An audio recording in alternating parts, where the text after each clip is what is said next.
Hello guys, how are you? Hope everyone fine. I'm also fine. So let's start today's topic. That is जो कि हमने पढ़ा था, जैसे हमारा बिहेवियरल अप्रोच को पढ़ रहे हैं तो उसमें हमने डिफरेंट स्कॉलर को बताए थे जो की स्कॉलर है हमारे क्रिस एर्गरिस, मैकग्रेगर, मैस्लो, इनको हम पढ़ेंगे। तो हमने बिहेवियरल अप्रोच को तो पढ़ लिया। अब जो इसके की स्कॉलर है हमारे क्रिस एर्गरिस, उनको डीप में स्टडी करेंगे। So our today's key scholar is Chris Ergris. Before starting about Chris Ergris, let me explain some about behavioral approach in which we have study in scientific way of the human behavior in organizations. This is the key focus of the behavioral approach. देखिए हमारा क्या था, जब हमारे human relation approach, classical approach, then human relation approach, then behavioural approach, ये हर एक प्रकार से मतलब एक बढ़ते हुए टाइप में है कि किसी एक जो अप्रोच में कमियां थी उसको क्या हुआ, उनको इम्प्रूव किया, उनको स्टडीज किया, तो अगला अप्रोच लाया। तो इस हिसाब से पहले हमारा क्लासिकल आया।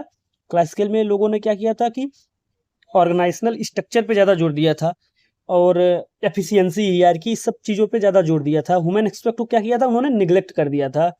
तो इस चीज़ को क्रिटिसाइज किया गया। फिर स्कॉलर ने क्या किया, इस चीज़ में स्टडीज किया गया, इसको हमारे ऑर्गेनाइजेशन में, एडमिनिस्ट्रेशन में लाए।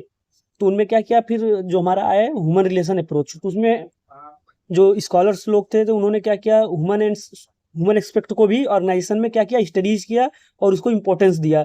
तो बट उसमें क्या हुआ कि जो हमारा ह्यूमन रिलेशन अप्रोच में था, तो वहाँ पे क्या था, एक साइंटिफिक स्टडीज नहीं किया गया। मतलब एक प्रकार से प्रैक्टिकली चीज़ें नहीं हुआ, बस हुआ कि जैसे एक्सपीरियंस किए और उसको क्या हुआ, जनरलाइज कर दिए। तो इसी चीज़ पे क्या हुआ था, हमारा जो कि ह्यूमन रिलेशन अप्रोच था वो क्या क्रिटिसाइज हुआ। तो उसके बाद इस चीज़ को क्या हुआ, थोड़ा सा इम्प्रूव्ड किया गया, सिस्टमेटिक स्टडीज किया गया इसमें। तो क्या हुआ, हमारा फिर बिहेवियरल अप्रोच आया। और बिहेवियरल जो अप्रोच में हमारा जो की फोकस था उसमें यह है कि जो इंडिविजुअल का बिहेवियर है वो ऑर्गेनाइजेशन में कैसा है और ऑर्गेनाइजेशन के डेवलपमेंट को लेके कैसा इम्पैक्ट करेगा, इस सब चीज़ों पे क्या हुआ, स्टडीज हुआ डीप में। तो इसीलिए इसको क्या बोलते हैं, बिहेवियरल अप्रोच। तो जो इसके हमारे पहले की स्कॉलर है हमारे क्या है, क्रिस एर्गरिस जी। तो before starting their contribution to the organisation, let me explain some bio sketch of Chris Ergris so that you have a deep idea about his career, his opinion, his perspective, to analyze his thought in the organization, in the administrations. So first point is born in 1923 to 2013, born and die. This is the time span of Chris Ergris in New Jersey.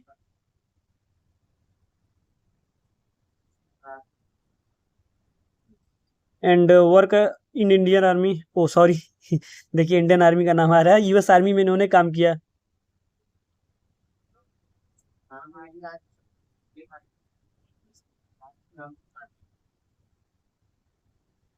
देखिए इन्होंने क्या किया, army में भी काम किया और USA में इनका जन्म हुआ था, न्यू जर्सी में। और इनका जो बोर्न था 1923 and died 2013 and he graduate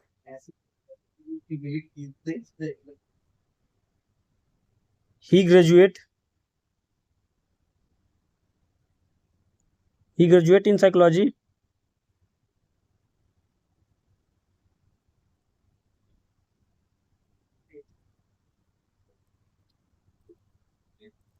and post graduate mean that, देखिए पहले उन्होंने ग्रेजुएशन किया साइकोलॉजी में, फिर एमए किया। एमए किया इन्होंने साइकोलॉजी एंड इकोनॉमी में।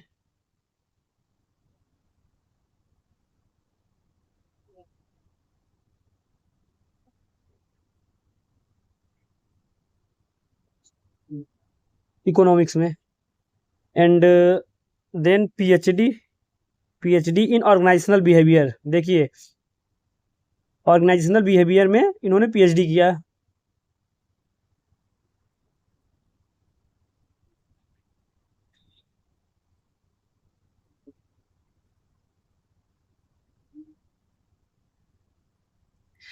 और यही इनका मेन फोकस भी था कि ऑर्गेनाइजेशन में इंडिविजुअल का जो बिहेवियर है वो कैसा है इस चीज़ को उन्होंने स्टडीज किया और क्या किया, अपने सारे प्रिंसिपल को क्या जनरलाइज किया।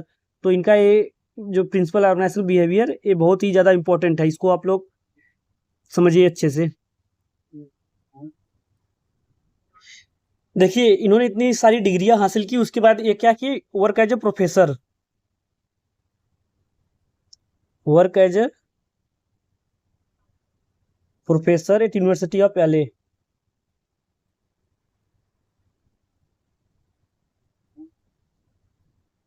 एंड प्रोफेसर किस में थे, एडमिनिस्ट्रेटिव साइंस के थे प्रोफेसर।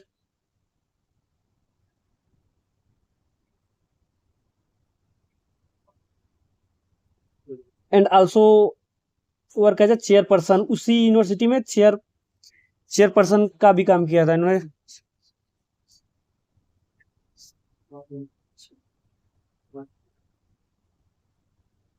और डिपार्टमेंट के चेयरपर्सन भी रहे हैं। देखिए मैं पॉइंट टू पॉइंट इसलिए बता रहा हूँ ताकि आपको इजी हो बताने, मतलब एक स्टोरी तो नहीं बट एक आइडिया क्रिएट हो जाएगा कि इनका जन्म यूएसए में हुआ था और आर्मी में काम किए थे, साइकोलॉजी में ग्रेजुएट हुए, एंड साइकोलॉजी एंड इकोनॉमिक्स में पोस्ट ग्रेजुएट हुए, फिर ऑर्गेनाइजेशनल बिहेवियर में पीएचडी किए। तो इस सब से आपको मतलब कि एक स्टोरी क्रिएट हो जाएगा इनके बारे में कि इनकी पढ़ाई मतलब ठीक ठाक हुई, इनका जो पढ़ाई स्टडीज हुई है सब साइकोलॉजी एंड इकोनॉमिक्स इस सब से इनका क्या रिलेटेड है। तो अगर साइकोलॉजी से रिलेटेड है तो इनका क्या होगा कि किसी भी इंडिविजुअल को जो माइंड सेट है उसको क्या होगा, इनका स्टडी करने का ज़्यादा इनका दिलचस्पी है, इंटरेस्ट रहेगा कि।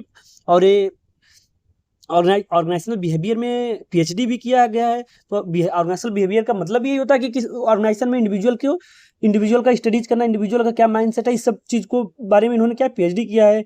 और प्रोफेसर एडमिनिस्ट्रेटिव साइंस के प्रोफेसर भी रहे हैं।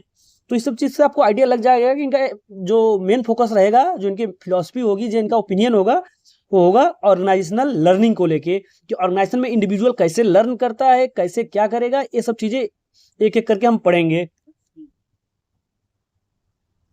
And then moved to Harvard University.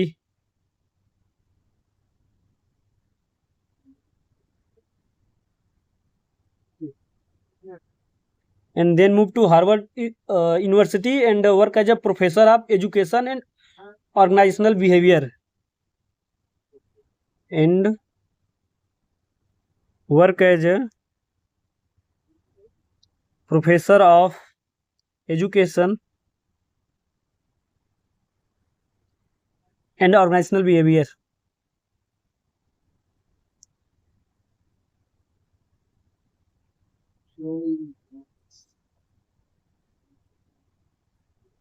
देखिए अब हार्वर्ड यूनिवर्सिटी में, जो कि बहुत ही फेमस यूनिवर्सिटी है, उसमें इन्होंने एज अ प्रोफेसर काम किया, वो भी किसके, एजुकेशन एंड ऑर्गेनाइजेशनल बिहेवियर के प्रोफेसर थे। ऑर्गेनाइजेशनल बिहेवियर, देखिए ये जो वर्ड है ऑर्गेनाइजेशनल बिहेवियर, ये बहुत ही इंपॉर्टेंट है।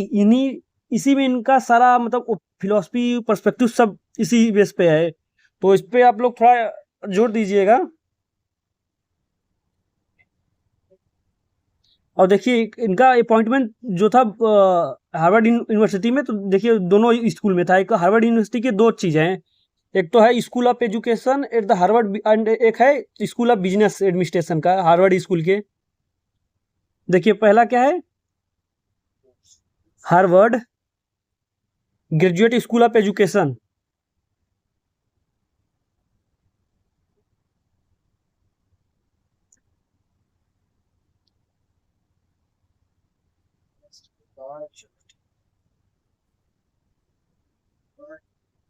देखिए हार्वर्ड के दो मतलब ब्रांच समझ लो इसको, हार्वर्ड स्कूल ऑफ एजुकेशन इसमें भी रहे हैं, और हार्वर्ड बिजनेस स्कूल दोनों में।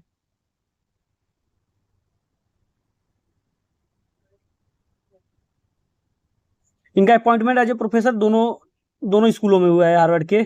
तो आप समझ सकते हैं उन्होंने कि एजुकेशन में भी काम किया है, बिजनेस एडमिनिस्ट्रेशन में भी काम किया है। So one more important point है, इसको एमसीक्यू में आ सकता है। He was a highly influential management theorist and regarded as a, देखिए he is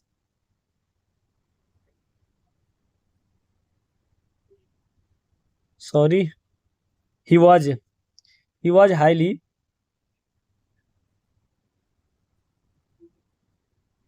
influential management,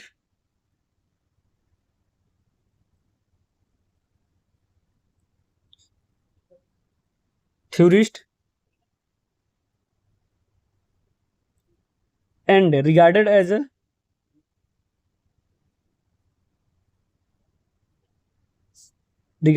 the father of organizational learning.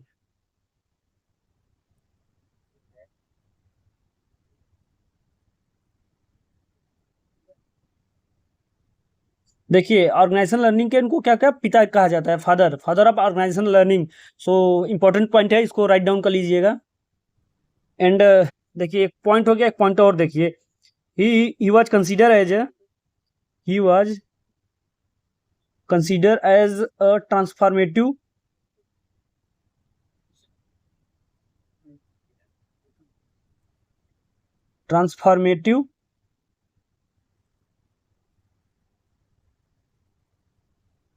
thought leader in the field of development organizational development, in the field of organizational development.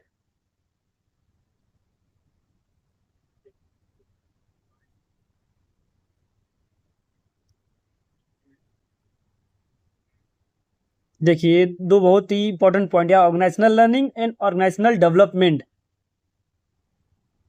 And he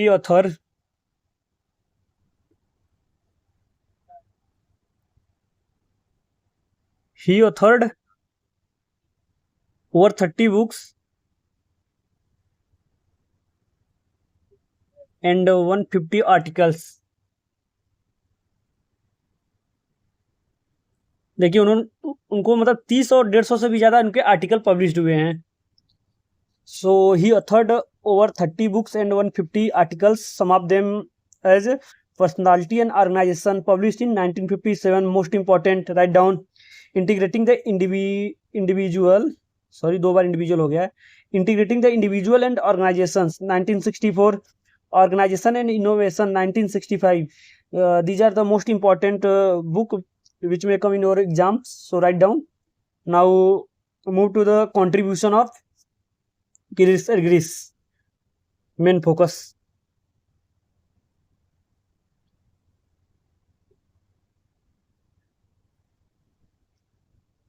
Contribution of Chris Agris. So let's start the topic. Chris Agris, in his book Personality and Organization, 1957, deals with the relationship between individual and organizations and criticizes the classical theory of organizations.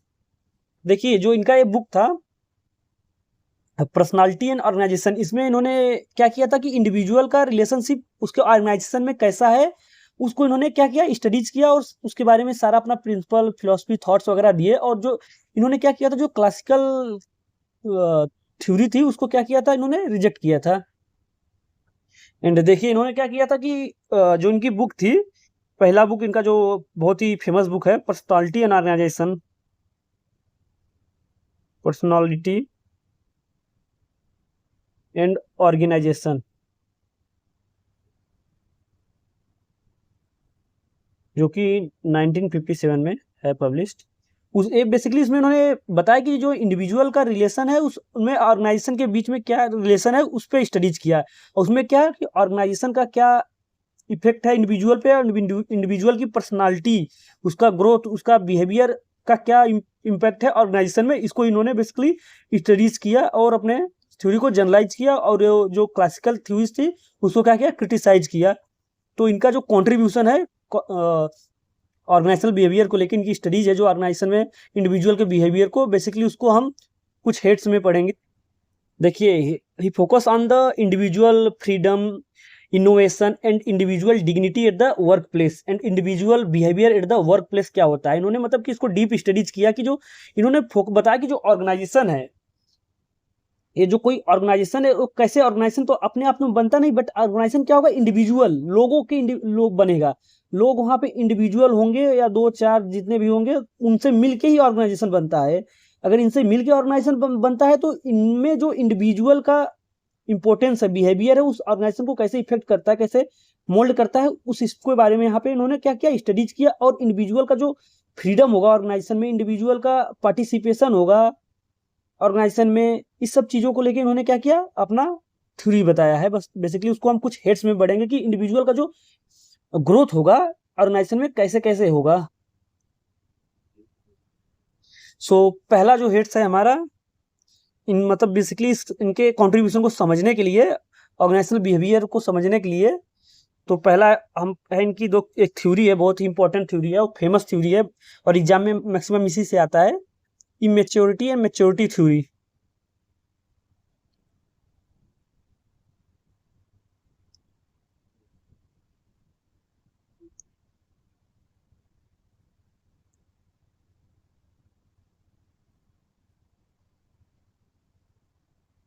देखिए, this is the one of most important theory in the public administration, and जो हमारे बहुत सारे MCQs होते हैं इस theory के regarding आते हैं, तो और ये बहुत ईजी है इसको समझना, इसका कंसेप्ट बहुत ही ईजी है।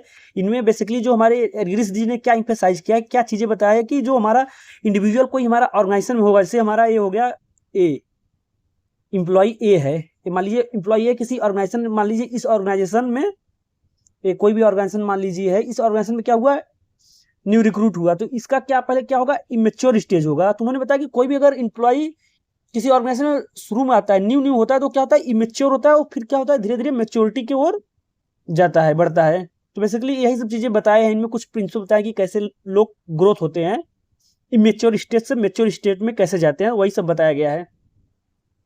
So let's see the what is the immaturity and maturity theory. So, according to Chris Argyris, people in organizations have a tendency to grow from an immature state to a mature ones. These progressions consist of the following 7 development. So, देखिए मैंने आपको ही बताया कि इनका जो Chris एर्गिस जी ने बताया कि किसी भी ऑर्गेनाइजेशन में जो न्यू आएगा, एम्प्लॉय आएगा, उसको उसकी एक टेंडेंसी होगी कि वो इमेच्योर स्टेट से मेच्योर स्टेट की ओर क्या होगा, ग्रो करेगा अपने आप को। आप अपने आप को खुद देख लीजिए, अगर आप कहीं जॉब करने जाते हो या तो किसी जगह पे जाते हो, तो पहले आप शुरू शुरू में क्या होगे, कुछ डरे हुए होगे, कुछ मतलब किसी के ऊपर डिपेंड होंगे, कोई हमें गाइड करे, कोई बताए क्या करना है क्या नहीं, कुछ इस टाइप का आपका क्या होगा, बिहेवियर होगा। बट अगर उसी जगह आप 2 3 4 साल रह रहे हो, उसी ऑर्गेनाइजेशन कुछ दिन रह लिए, तो क्या होगा, आपके अंदर एक कॉन्फिडेंस बिल्डअप होगा। तो कॉन्फिडेंस कैसे बिल्डअप होगा, तो कॉन्फिडेंस एक्चुअली इसलिए बिल्डअप होता है कि उस ऑर्गेनाइजेशन के बारे में, उस जगह के बारे में आपको मालूम हो जाता है, और उसके डेली रूटीन से, उसके प्रिंसिपल से, उसके पॉलिसी रूल से आप क्या होगे, फेमिलियर हो जाते हो। आपको क्या होगा, एक आइडिया लग जाता है कि हमें यहाँ कैसे सर्वाइव करना है, हमारा यहाँ क्या रोल है, हमारा यहाँ पे क्या पॉलिसी है, उस पॉलिसी को कैसे फॉलो करना है, बेसिकली ये सब कुछ आप जान जाते हो। इसलिए आपके अंदर क्या होता है, कॉन्फिडेंस डेवलप हो जाता है। तो बेसिकली इसी वजह से कुछ चीजें हैं जो कि आप मतलब शुरू में आओगे तो क्या होगे, किसी के ऊपर डिपेंड होंगे, कोई आपको गाइड करेगा, इस सब चीज रहता है। फिर धीरे धीरे क्या होगा, आप लर्न करोगे उस मतलब कि ऑर्गेनाइजेशन के कुछ जो होंगे, ट्रेंड्स होंगे, कुछ ऑर्गेनाइजेशनल कल्चर होंगे, कुछ ऑर्गेनाइजेशनल नॉर्म्स एंड रूल्स होंगे, इस सब चीजों को आप क्या करोगे, लर्न करोगे और अपने आप को एक मेच्योर स्टेट में लाओगे। तो बेसिकली इनका स्टडी यही बताता है, organizational development and human behaviour in organizations. तो बेसिकली जो डेवलपमेंट होगा इंडिविजुअल का, उन्होंने क्रिस सर्गिस जी ने बेसिकली सेवन सेवन स्टेज में बताया है कि इंडिविजुअल क्या करेगा, ग्रो करेगा। तो इसको मैं राइट डाउन करता हूं ताकि आप लोग नोट्स भी बना दो। Argyris suggested individual in in an organization have tendency to grow from immature state to mature state।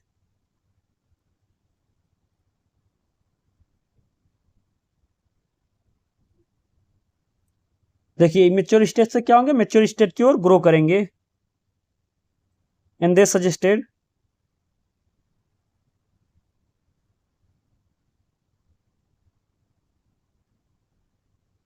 Following 7 development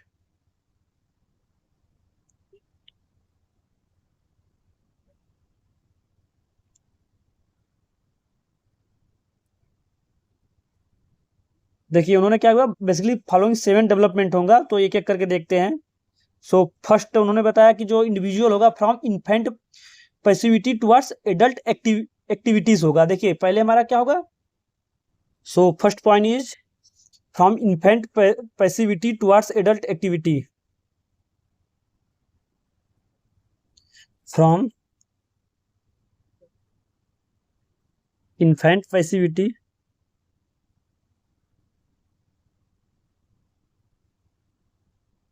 towards adult.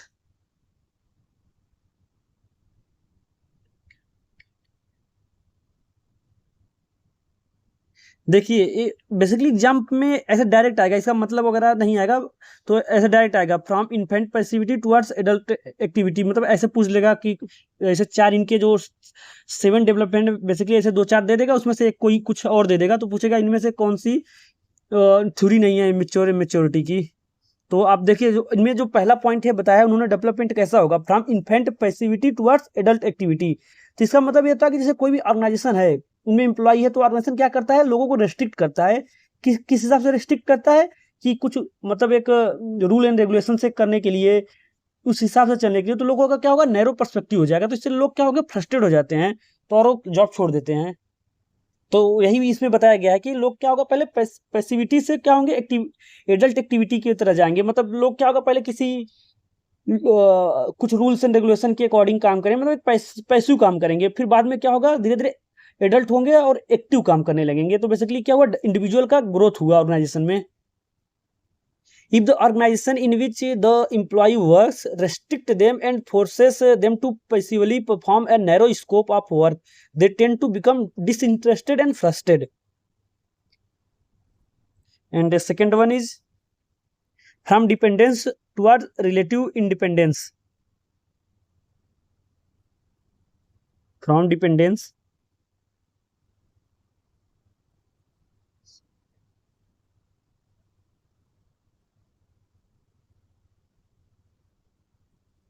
toward relative independence. देखिए जो सेकंड पॉइंट है बताया गया, from dependence towards relative independence. देखिए अगर organisation में कोई individual employee है, अगर ऑर्गेनाइजेशन उसको क्या होता है कि मतलब इंडिपेंडेंटली काम करने के लिए नहीं देता है, मतलब कि पार्टिसिपेटिव डिसीजन मेकिंग में उनको इन्वॉल्वमेंट अगर नहीं देता है, तो क्या होगा, अफेक्ट होगा, इंडिविजुअल को क्या होगा, एक सेल्फ स्टीम नहीं मिलेगा उसको, मतलब एक रिकॉग्निशन नहीं मिलेगा उससे, और क्या होगा कि अच्छे से परफॉर्म अपनी ड्यूटी नहीं कर पाएगा एफिशिएंटली। तो बेसिकली तो उनमें एर्गिस जी ने यही सजेस्ट किया है, जो डेवलपमेंट होना चाहिए from dependence to relative independence होना चाहिए, कि मतलब धीरे धीरे वो खुद से अपना डिसीजन ले सके, पार्टिसिपेटिव डिसीजन हो, फिर धीरे धीरे क्या हो, मैनेजमेंट प्रोसेस में लोग अपना एम्प्लॉय क्या हो हिस्सा ले सके।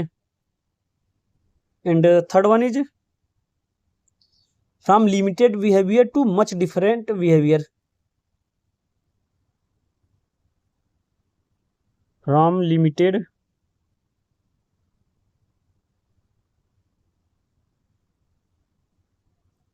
Behaviours to much different behaviour.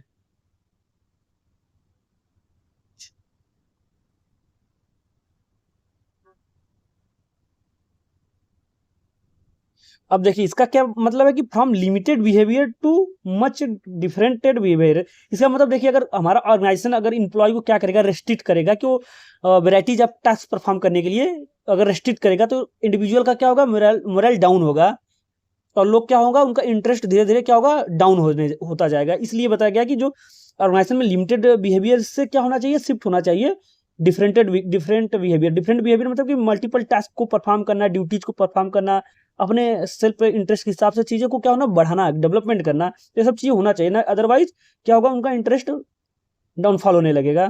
तो इसीलिए बताया गया है कि जो from limited behaviour to much differentiated behaviour होना चाहिए। And fourth one is from erratic shallow brief interest to more stable deeper interest.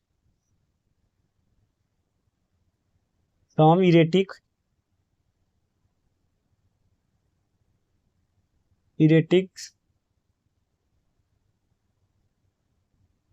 Cello brief interest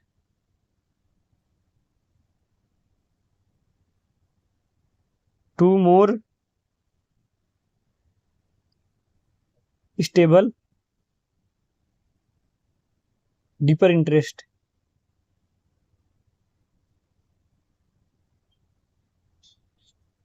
so इसका क्या मतलब है कि if the managers assume that decision making is their work and do not share with employees, the decision will not be synergetic and the employee will feel isolated and disenfranchised। देखिए इसका मतलब क्या होता है कि जैसे देखिए अगर मैनेजर क्या होगा कि मैनेजर का सोचेगा कि डिसीजन लेना बस मेरा ही काम है, और जो उनके एम्प्लॉय होंगे, सबऑर्डिनेट होंगे, उनको क्या होगा कि इन्वॉल्वमेंट नहीं दिखाएगा डिसीजन मेकिंग प्रोसेस में। तो इससे जो हमारे एम्प्लॉय होंगे, जो हमारे सबऑर्डिनेट्स वगैरह होंगे, उनको क्या होगा, एक मतलब आइसोलेटेड समझेंगे। मतलब उनको लगेगा कि मैं इस ऑर्गेनाइजेशन का हिस्सा नहीं हूँ, बट मुझे बस केवल ऑर्डर फॉलो करने के लिए यूज किया जा रहा है। तो इससे उनको मतलब कि थोड़ा सा मोटिवेशन में, उनके इंटरेस्ट में भी क्या होगा, अफेक्ट डालेगा। इसलिए इनका जो एक प्रिंसिपल है बहुत ही इंपॉर्टेंट है, क्योंकि इन्होंने किस चीज पे जोर दिया था, पार्टिसिपेटिव मैनेजमेंट पे जोर दिया था। और पार्टिसिपेटिव मैनेजमेंट ही क्या होता है, ऑर्गेनाइजेशन में एफिशिएंसी लाती है अच्छे से। इससे लोग क्या होंगे, सेल्फ मोटिवेटेड होंगे और अपना 100% आउटपुट देंगे। तो ये जो हमारा प्रिंसिपल था पार्टिसिपेटिव मैनेजमेंट, ये इससे क्या होगा, जो कि इकोनॉमिक मैन वाली प्रिंसिपल थी, इसको क्या हुआ, रिजेक्ट कर दिया कि जो हमारे एम्प्लॉय होते हैं ओनली पैसे से, वेस्ट से, इंटेंसिव से क्या मोटिवेट नहीं होते थे। उनको क्या होना चाहिए, उनको self respect, motivation, decision making, involvement, participation, इस सब से क्या होंगे, मोटिवेट होंगे। ये सब चीजें बताई गई है। And fifth one is from short term perspective to long term perspective.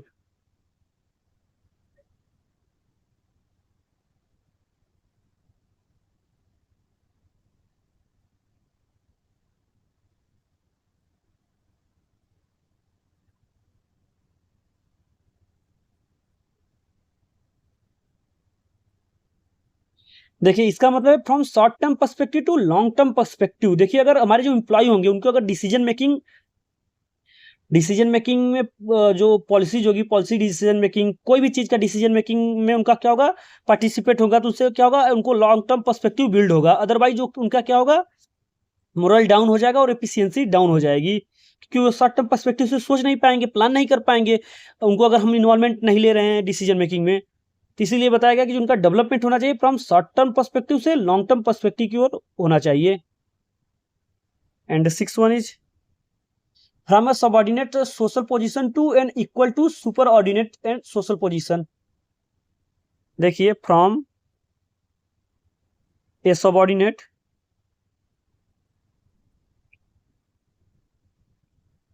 Social position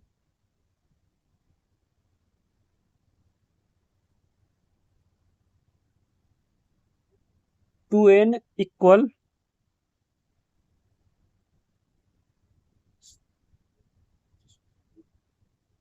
और सब super ordinate position.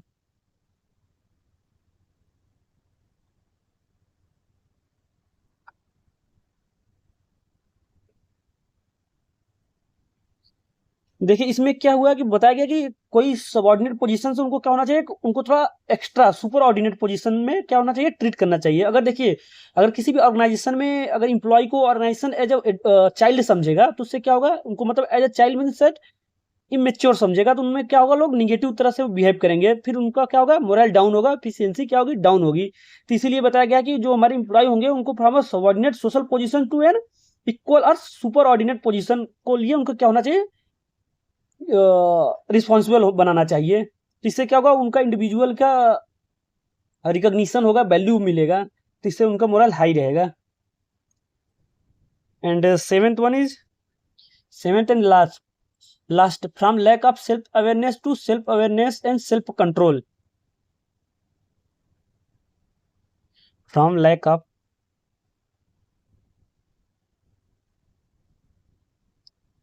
Self awareness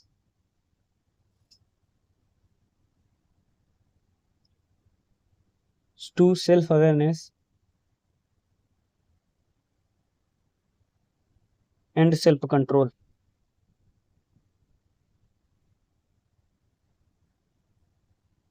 देखिए lack of self awareness to self awareness and self control, ये बेसिकली क्या है, शिफ्ट है, development है from lack of self awareness. मतलब ऐसा ऑर्गेनाइजेशन, देखिए जो चीज़ें हमने अभी अर्लियर डिस्कस की है, सब चीज़ें होना चाहिए। अगर इस सब चीज़ों को क्या हुआ, अपॉर्चुनिटीज में नहीं लाया, मतलब कि एप्लीकेशन नहीं, एप्लीकेबल नहीं किया लोगों में, तो क्या होगा, वो अवेयरनेस नहीं होंगे हमारे इम्प्लॉय। इसीलिए बताया कि जो लैक ऑफ सेल्फ अवेयरनेस से क्या होना चाहिए, उनको self awareness and self control होना चाहिए, ताकि अच्छे से वो अपना जिम्मेदारी समझे और काम करे और एफिशिएंसी को क्या करे, बढ़ावा दें।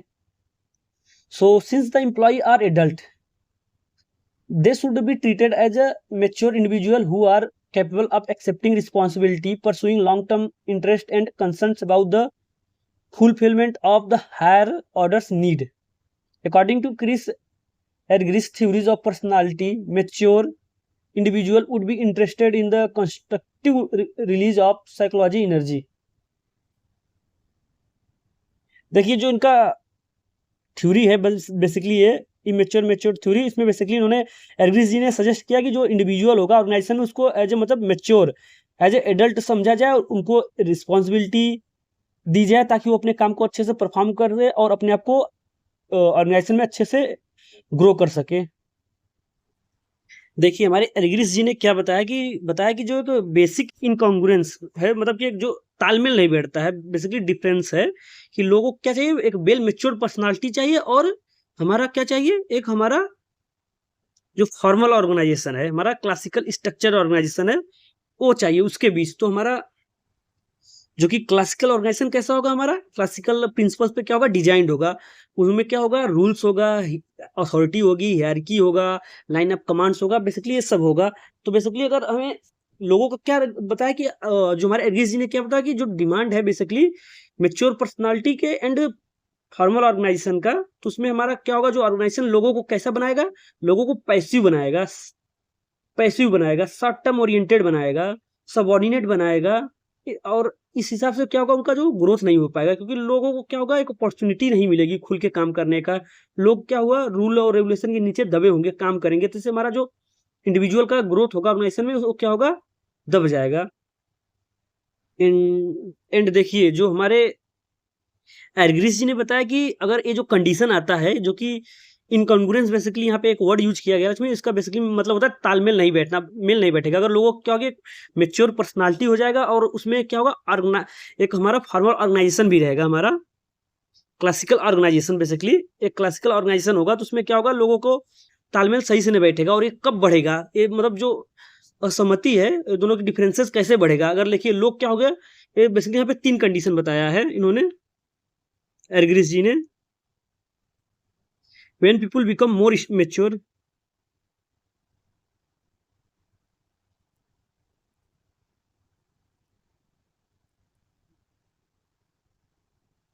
देखिए अगर लोग ज़्यादा, जो एम्प्लॉय होंगे बहुत ज़्यादा मेच्योर हो जाएंगे, और हमारा क्या होगा, ऑर्गेनाइजेशन क्या होगा, उसका रूल एंड रेगुलेशन क्या होगा, स्ट्रिक्ट हो जाएंगे, तो बेसिकली क्या होगा, इनमें तालमेल नहीं बैठेगा, तो इससे लोग क्या होंगे, एम्प्लॉय रिजाइन दे देंगे।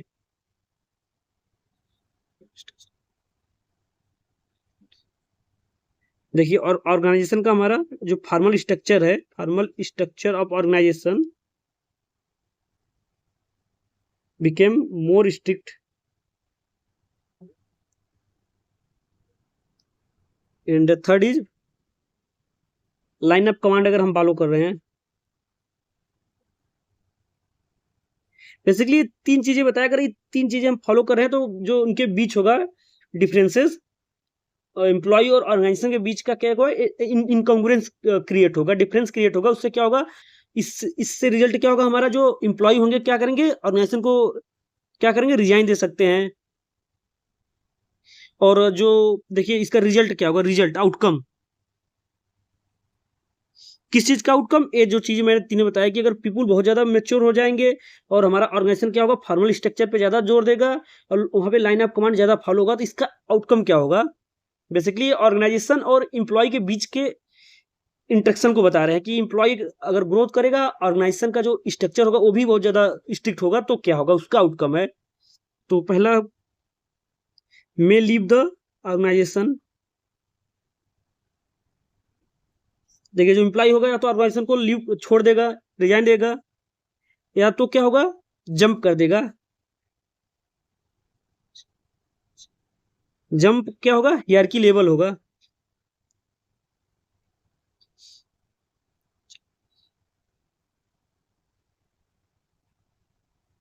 क्या होगा, जो लाइन ऑफ कमांड होगा उसको या तो फॉलो नहीं करेंगे। अगर ज़्यादा rule regulation line of command ज़्यादा हो रहा है तो क्या होगा, या तो फ्रस्ट्रेट हो जाएंगे, या तो क्या होगा, जो लाइन ऑफ चैन होगा, लाइन ऑफ हियरकी होगी, लेवल होगा, उसको क्या होगा, क्रॉस कर सकते हैं।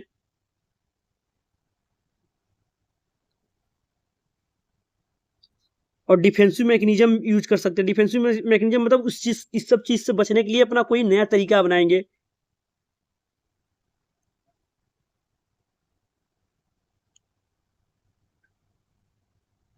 देखिए बेसिकली क्या आउटकम्स है कि क्या क्या कर सकते हैं एम्प्लॉय अगर ये सब ज्यादा चीजें होगा, मतलब कि डिफरेंस इनडिफरेंस ज्यादा हो जाएगा। तो देखिए हमारा इमेच्योरिटी मैच्योरिटी थ्योरी हो गया। अब दूसरा जो उनका थ्योरी है वो है फ्यूजन प्रोसेस थ्योरी, सेकेंड।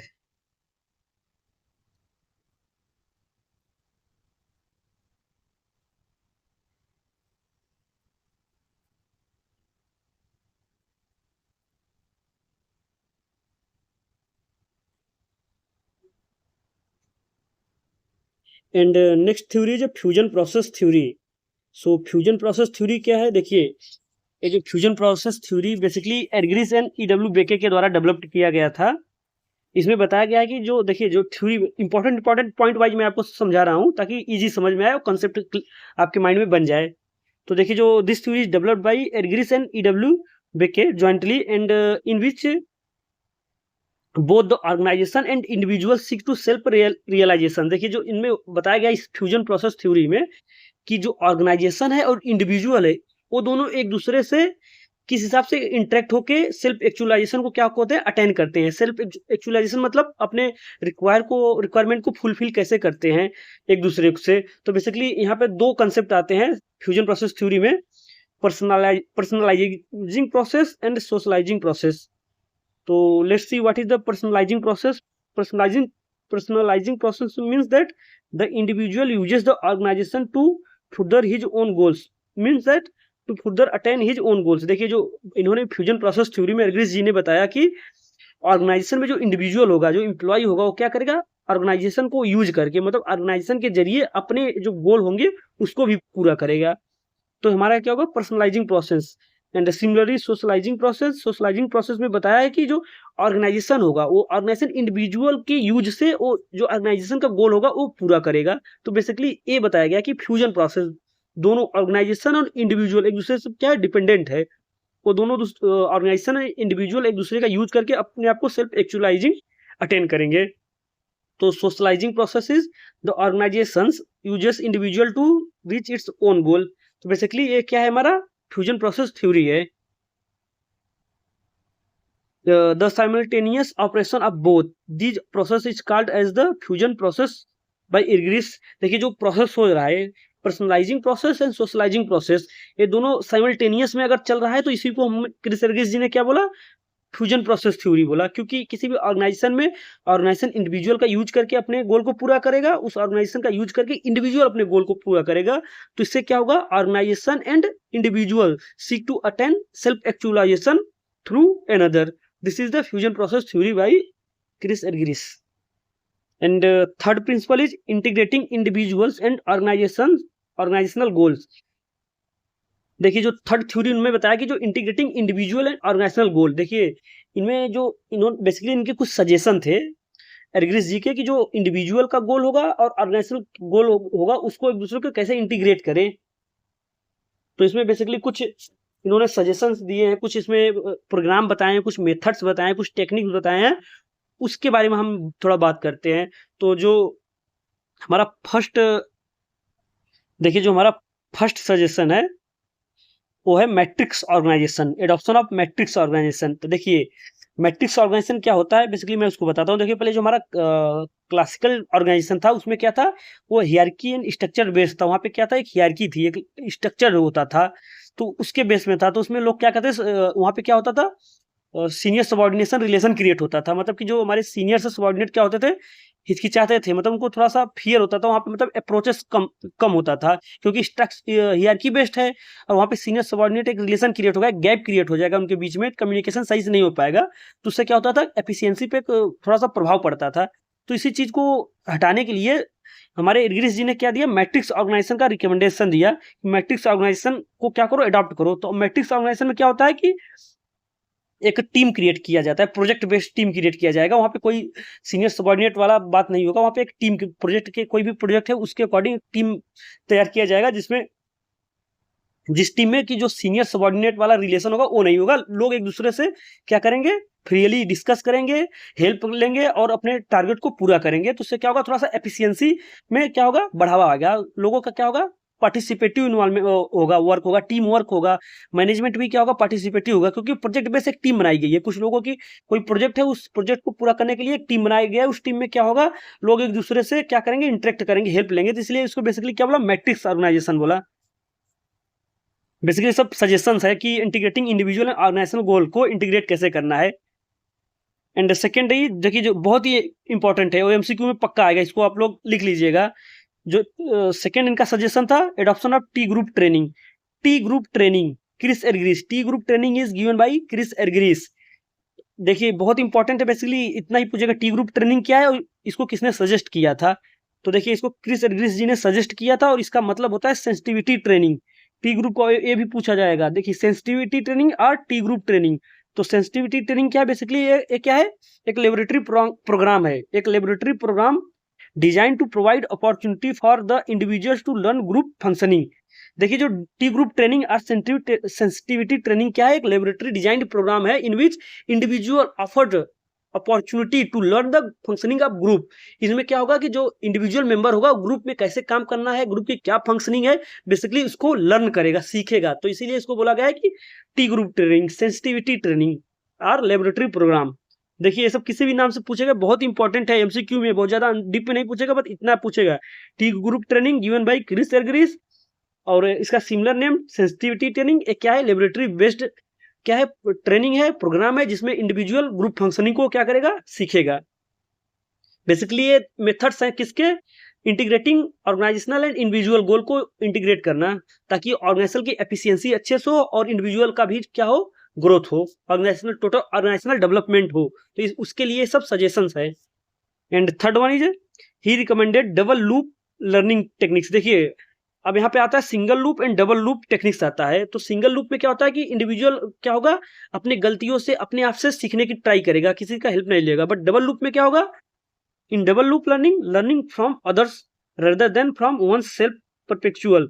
देखिए डबल लूप ट्रेनिंग को क्रिस एरग्रिस जी ने क्या किया, सजेस्ट किया। और डबल लूप ट्रेनिंग में क्या होगा, कोई भी अपने मतलब कोई भी इंडिविजुअल हो किसी अदर से, जिसको आ रहा हो, जो स्किलफुल हो, उससे सीखे और ऑर्गेनाइजेशनल एफिशिएंसी को क्या दे, जोड़ दे, बढ़ावा दे। तो यह है double loop theory, double loop learning theory techniques. इसको रिकमेंड किया था क्रिस एरग्रिस जी ने ऑर्गेनाइजेशनल बिहेवियर के लिए। तो देखिए ये सब चीजें इंपॉर्टेंट है, बेसिकली ऐसे सब एमसीक्यू में आएगा। And fourth was job enlargement. देखिए जॉब इनलार्जमेंट होना चाहिए कि इंडिविजुअल को जॉब इनलार्जमेंट मींस, मतलब देखिए दो वर्ड आते हैं, job enrichment and job enlargement. देखिए जो जॉब इनलार्जमेंट एंड जॉब, एक होता है जॉब इनरिचमेंट। बेसिकली देखिए एक सिंपल नेचर में है और एक कॉम्प्लेक्स नेचर में है, और एक क्या होता है, हॉरिजॉन्टल होता है। हॉरिजॉन्टल होगा, एक क्या होगा, वर्टिकल होगा। बेसिकली अभी बताता हूँ ये चीजें क्या है। हॉरिजॉन्टल मींस है इनलार्जमेंट। देखिए इनलार्जमेंट से मतलब से है कि बढ़ना। जो हमारा टास्क होगा, जॉब होगा, वो क्या होगा, हॉरिजॉन्टली बढ़ेगा। हॉरिजॉन्टली मतलब सेम लेवल में बढ़ेगा। और इनरिचमेंट में क्या होगा, जो टास्क होगा, रिस्पॉन्सिबिलिटी होगा, वो कॉम्प्लेक्स नेचर में होगा, वो क्या होगा, वर्टिकली बढ़ेगा, मतलब और थोड़ा डीप में बढ़ेगा, और थोड़ा कॉम्प्लेक्स में बढ़ेगा। तो बेसिकली जो एरग्रिस जी ने सजेस्ट किया था वो जॉब इनलार्जमेंट का सजेस्ट किया था। तो job enlargement means that individual का जो होगा टास्क ड्यूटीज हॉरिजॉन्टली, मतलब लेवल तो सेम हो, उस लेवल में उन्हें बढ़ना चाहिए, ताकि वो क्या हो, मोटिवेट हो, वैरायटी ऑफ जॉब उनको मिलना चाहिए, ताकि उनको फील हो, बोर ना फील हो, कि वो बोर एक ही जॉब करते करते बोर ना फील हो। इससे क्या हुआ, उन्होंने सजेस्ट किया कि जॉब इनलार्जमेंट होना चाहिए। जॉब इनलार्जमेंट देखिए ध्यान दीजिए, सेम लेवल में होगा, हॉरिजॉन्टली होगा, और क्या होगा, वेराइटीज ऑफ टास्क होगा। तो एरग्रिस जी ने सजेस्ट किया। एंड फिफ्थ वन जो पार्टिसिपेटिव स्टाइल ऑफ मैनेजमेंट। देखिए तो बहुत इंपॉर्टेंट है। पार्टिसिपेटिव स्टाइल ऑफ मैनेजमेंट में क्या होगा, जो मैनेजमेंट प्रोसेस में होगा, डिसीजन मेकिंग प्रोसेस में हमारे सबॉर्डिनेट क्या होंगे, इन्वॉल्वमेंट होंगे और अपने आप को मतलब थोड़ा रिकॉग्नाइज्ड एंड वैल्यूड फील करेंगे, और इससे उनको क्या होगा, सेल्फ डेवलपमेंट होगा। सेल्फ डेवलपमेंट होने से क्या होगा, ओवरऑल ऑर्गेनाइजेशनल डेवलपमेंट होगा। So Agris argued that above suggestions facilitate the integration of individual needs with the goal of the organizations। देखिए जो एक सजेशन थे, हमारे सारे सजेशन थे, उस सजेशन को अर्गिस जी ने बताया कि सब चीज़ों को अडॉप्ट करके हम जो इंडिविजुअल एम्प्लॉय का गोल होगा उसको हम ऑर्गेनाइजेशनल गोल से क्या करेंगे, इंटीग्रेट कर देंगे, और इससे हमारा organisational efficiency as well as individual up skillment क्या होगा, इनहेंस होगा। तो देखिए हमारे ओवरऑल जो contribution of Chris Argyris in the management process in organisational behaviour में कंप्लीट हो चुका है, और वीडियो भी काफ़ी लंबा जा रहा है, तो इसलिए जो contribution of McGregor and Likert हम क्या करेंगे, अलग अलग लेक्चर सीरीज में लाएंगे, सो दैट क्या हो, वीडियो थोड़ा शॉर्ट हो और आप लोग को भी इंटरेस्ट हो, ज़्यादा बोर ना फील हो। तो I hope I have covered all the expected content regarding UGC net syllabus, and hope this lecture will useful for you. And इससे क्या होगा, MCQs आपके फंसेंगे UGC नेट एग्जाम में। आप लोग अच्छे से पढ़िए और कुछ एक्स्ट्रा अपना MCQs वगैरह सॉल्व कीजिए, और जो डाउट हो आप कमेंट सेक्शन में कमेंट करके पूछिए, मैं उस पर डिस्कस करूंगा। सो अभी के लिए थैंक यू।